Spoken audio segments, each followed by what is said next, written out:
বিশ্বের অন্যান্য দেশের মতো বাংলাদেশে জলবায়ু পরিবর্তনের নেতিবাচক প্রভাব গভীর এবং বিপজ্জনক। শিল্পোন্নত দেশগুলোর কারণে বৈশ্বিক তাপমাত্রা বেড়েই যাচ্ছে। এর ফলে 2050 সালের মধ্যে দেশের প্রায় 17% ভূমি সমুদ্র পৃষ্ঠের নিচে চলে যেতে পারে বলে শঙ্কা প্রকাশ করেছেন বিশেষজ্ঞরা।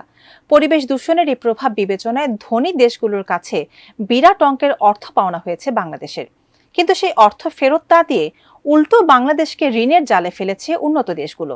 বিস্তারিত শেখ ফরিদের রিপোর্টে।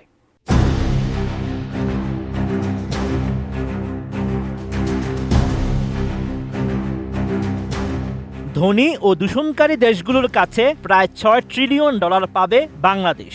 এক প্রতিবেদনে এমন তথ্য জানায় আন্তর্জাতিক উন্নয়ন সংস্থা অ্যাকশন এইড ইন্টারন্যাশনাল।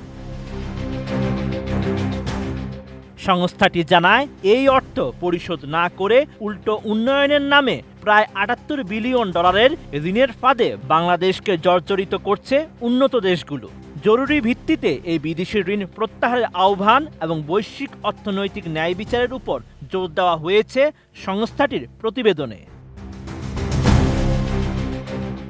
বিশেষ এই প্রতিবেদনে অ্যাকশন এইড ইন্টারন্যাশনাল জানায়, ধনী দেশগুলোর কাছে $5.8 ট্রিলিয়ন পাবে বাংলাদেশ, অথচ সেই অর্থ পরিশোধ না করে উল্টো বিদেশি ঋণের ফাঁদে বাংলাদেশকে জর্জরিত করছে ধনী দেশ। কোয়ালিটি সম্পন্ন আন্তর্জাতিক মানের CMT 500W CSRM committed for better still। প্রতিবেদনের সমীক্ষায় দেখা যায় 2024 সালে বিশ্বের 54টি নিম্ন আয়ের দেশ বিদেশি ঋণের ফাঁদে জর্জরিত। দেশগুলো জাতীয় উন্নয়ন বিসর্জনের বিনিময়ে ধনী দেশগুলোর কাছে পরিশোধ করেছে $138 বিলিয়ন।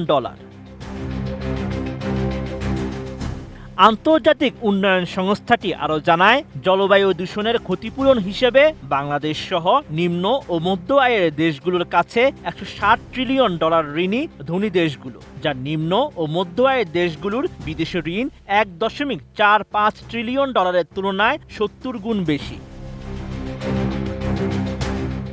অ্যাকশন এইড ইন্টারন্যাশনাল জানায়, ধনী দেশগুলো বেসরকারি ঋণদাতা এবং বৈশ্বিক আর্থিক প্রতিষ্ঠানের কাছে বিদেশি ঋণ পরিশোধ করতে গিয়ে জাতীয় স্বাস্থ্য, শিক্ষা এবং জলবায়ু কর্মসূচি সহ অপরিহার্য সরকারি সেবা থেকে বঞ্চিত হচ্ছে বাংলাদেশ। জরুরি ভিত্তিতে এই বিদেশি ঋণ প্রত্যাহারের আহ্বান এবং বৈশ্বিক অর্থনৈতিক ন্যায় বিচারের উপর জোর দিয়েছে সংস্থাটি। Sheikh Farid, ATN news.